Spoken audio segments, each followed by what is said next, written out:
Another security personnel has died at the Pathankot Air Force Base, the site of Saturday's horrific terror attack, taking the total number of Indian casualties to 7. Lieutenant Colonel Niranjan of the National Security Guard, or the NSG, died today while defusing explosives during the mopping-up operations that are still underway. All 4 terrorists involved in the attack were killed after a day-long gun battle with the security forces yesterday. Amongst the weapons recovered from them are AK-47s, mortars, grenade launchers and GPS devices. Well, as we said, these mopping-up operations are still underway more than 30 hours after terrorists struck at the Pathankot Air Force Base. And my colleague Sudhir Ranjan Sen earlier sent us this report from near the airbase in Pathankot. Combing operation still going on. It's nearly 24 hours and much over that the operation to flush out the terrorists from the Pathankot airbase continues. As you can see, the army out in full numbers combing the areas around the airbase. We are very near to the airbase. The army section going around the villages that are there trying to check for any other terrorists that could be hiding, clearing that area. Helicopters still being used, and they are being used to check whether or not there are any terrorists left. There's a huge wooded area. If I can ask my camera to pan, it is perhaps these areas that the terrorists would have hidden before making that attack a day ago. The National Investigative Agency has been handed over the investigation, and it is likely to start in earnest from tomorrow. The death toll as of now has been confirmed, and it is six people have been martyred so far. 5 from the Defence Services Corps and 1 from the Garud Commandos. The number of injuries also quite high. 9 people have been injured in the operations that is there.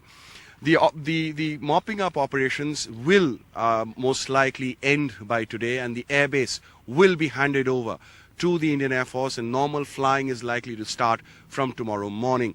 With camera person Sudhish Kumar Ram, Sudhir Ranjan Sen for NDTV. Let's now go across to Sudhir Ranjan Sen, who joins us on the phone line from Pathankot. Sudhi, another soldier martyred, Lieutenant Colonel Niranjan getting killed while defusing explosives. Tell us more.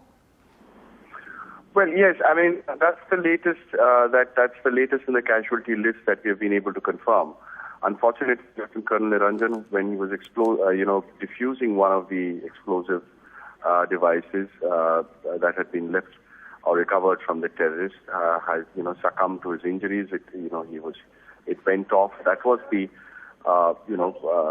lone explosion that we had heard early in the morning going off in the base, and we were told that it is a IED that is being diffused. And also, apart from the fact that Niranjan has been martyred, we are also getting to hear that at least one more soldier has been injured in same explosion. Neha. All right, Sudhi, we'll come back to you later for more. Thanks very much for joining us with those details. Of course, as Sudhi has mentioned there, the mopping up operations are still underway. All right, let's now also go across to my colleague Zafar Iqbal, who joins us with more information about yesterday's attack. Zafar, as we've been discussing, one of the most worrying questions that this attack has given rise to is really about the infiltration of these terrorists from Pakistan into Punjab. The question that's really baffling at this point is just when, how and from where could these terrorists have infiltrated into Punjab? Any leads on that yet? Well, that's the big question. How did they manage to infiltrate when there is a border fence in place and the BSF are guarding the border 24 hours? There is a massive surveillance equipment. It's not like line of control, which is a mountainous area. It's Punjab. It's a flat land, and it's not easy to infiltrate. The terrorists can't hide behind mountains and in forests. So that's the big question. How did they infiltrate? Obviously, from the international border. Punjab has a border with Pakistan, and also from the Jammu side, Kathua has a border with Pakistan. The BSF have been trying to find out from their CCTV footage whether any recent infiltration did take place. So far, they haven't found from the Jammu Kashmir side. That's what our sources are telling us. But of course, it's a group of militants who had infiltrated recently, belonging to Jaish, and they carried out this attack. But what is more worrying is that they had rather booked this taxi, booked this cab from Pakistan itself. That's what some sources are telling us, and they infiltrated and used that Innova car and used the mobile of the driver to call back their handlers. That's how they reached to this Air Force base, and they entered from a gap in a nala.